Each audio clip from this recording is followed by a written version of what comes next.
Amaka was surrounded by her husband, Chike, and his family. She was expected to beg, to cry, to plead for mercy. But instead, a calm smile was worn on her face. "Thank you for everything," Amaka said. "Thank you for how you've treated me. I'm moving out with my children because we deserve to live in peace." They all froze. Shock was registered on their faces. Chike clenched his fists. Even though he tried to hide his emotions, it was glaring. He never saw it coming. They never expected it. They never suspected it. Amaka was supposed to be rolling on the floor and begging for mercy. Little did they know they were dealing with a woman of strength. Amaka had already made her decision. It was time for the nightmare to end. 12 years earlier, Amaka and Chike had met. They built their love story with hopes and dreams of a bright future. Some months later, marriage had followed, and life wasn't easy at first. But Amaka had supported Chike in every way possible. Emotionally, financially, spiritually, in every aspect. They endured the struggles. They laid a foundation for a good life, side by side. As success began to show, Chike's family admired Amaka. "Thank you for standing by him," they used to say. But everything changed. One day, Amaka, Chike's younger brother, visited. Amaka had been known for being extravagant in spending. He would receive cash gifts from Chike and Amaka.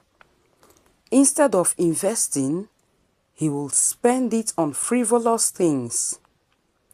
This time, when he came, he didn't meet his brother Chike, but Amaka. He made his usual demand. "Emeka, please be patient with me," Amaka had said. "I have just made a huge investment on a project. I promise to see to your needs soon." Emeka wouldn't accept that for an answer. He was furious and stormed out of the house. Little did Amaka know that things were going to take a dark turn. As time went on, Chike's family began to interfere in Amaka's affairs. They complained to Chike about how she dressed, how she talked, the quantity of food she ate, in fact, everything. Soon, the loving man Amaka had known started to disappear. She started noticing subtle changes and concerns were rising. She confronted Chike one day, urging him to explain his actions towards her. "You are overreacting," Chike would say. "You are imagining things." But soon, the worst came. By the 8th year of their marriage, Chike's family took over Amaka's home. They occupied 2 rooms out of 4. They made decisions in her home, and her presence was gradually erased. Even the kitchen was taken from her. This happened in the very house that Amaka had contributed to financially. She was made to feel like an outsider. Worse still, Chike's affairs with other women were known by her. His family thought they were being clever, but Amaka had already seen the truth. Then, the ultimate betrayal occurred. Amaka was summoned by her in-laws one day. "Pack your belongings," they said. "Chike has found someone better than you." But Amaka refused. "I'll leave when Chike tells me himself," she said. And soon enough, it was done by Chike. He returned home one evening with the other woman, with her belongings in tow. "Leave the bedroom," he demanded. "This is her space now." "But why?" Amaka asked. "Because you are a mistake," Chike blurted. Chike could not make eye contact with Amaka as he spoke those words. But Amaka maintained her calmness. With the help of her children, Ifeoma and Ebuka, her belongings were quietly moved out. Amaka and her children were further isolated by her in-laws and even by Chike, their father. Suddenly, they began to make allegations against her. Her children were said to be fathered by someone else. Chike and Amaka are dark in complexion. Why will their children be fair in complexion? They had murmured and gossiped. Chike stopped providing for his children. Not their school fees, not their clothing, even to their feeding. Amaka requested for a DNA test, but Chike never showed interest. Amaka knew the truth, and she refused to break. The little room she had shared with her children became their little heaven. They played games together, filled the nights with laughter. And despite the chaos, Amaka found happiness in her children. But the worst was yet to come. One day, in the middle of the night, as Amaka stepped out of the bedroom to use the restroom, she overheard the plan. A plan to throw her out in the middle of the night. The timing was carefully planned by her in-laws, but they underestimated her. Amaka secretly went in search of an apartment. Luckily, she found one that was a perfect match for her and her children, which she could afford. She started making preparations quietly on how to move her belongings little by little without raising suspicion.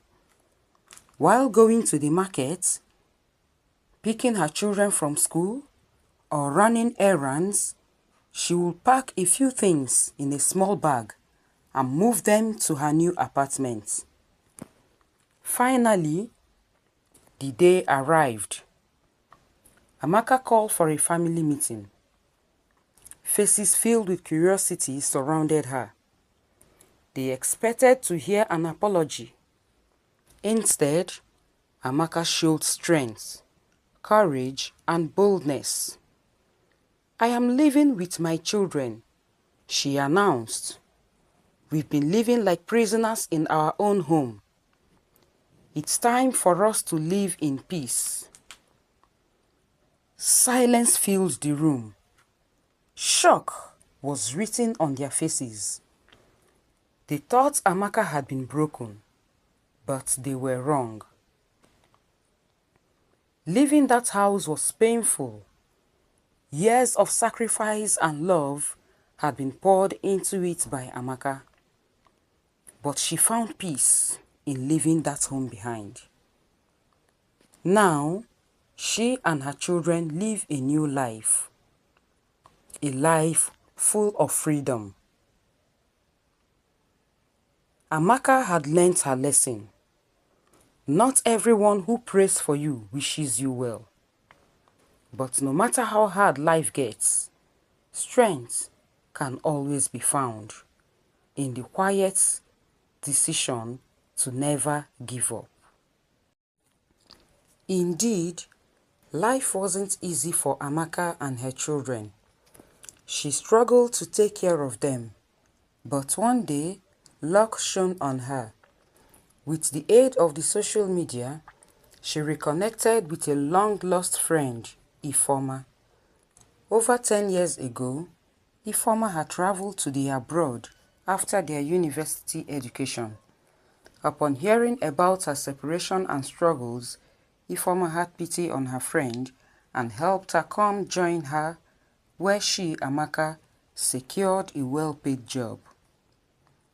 Back home, a misfortune had fallen on Chike. While driving home one day after work, he slept off on the steering wheel and had a fatal accident, which left him on the wheelchair. The money stopped flowing, and one by one, his family members began to leave. As for the other woman, she couldn't endure the labor and pain that yawned at her. She too also left, and Chike was left all by himself. What should Chike do? Live a miserable life, or humble himself and seek Amaka's forgiveness? And if he chooses the latter, should Amaka forgive him? Please share your thoughts in the comments. Here are the key moral lessons from this story. 1. Never allow anyone to make you feel less than you are. 2. Not every battle needs to be fought with words. 3. Life is unpredictable. Amaka's secret preparations saved her and her children from being thrown out into the streets. The next, toxic relationships shouldn't be tolerated. Again, Amaka's priority was always her children, and that is the power of maternal love. Added to that is walking away from something you built is painful, but peace and happiness are worth more than staying in a destructive environment. The last but not the least, not everyone who smiles at you means well. Sometimes betrayal comes from those closest to you. Trust your instincts and protect your peace.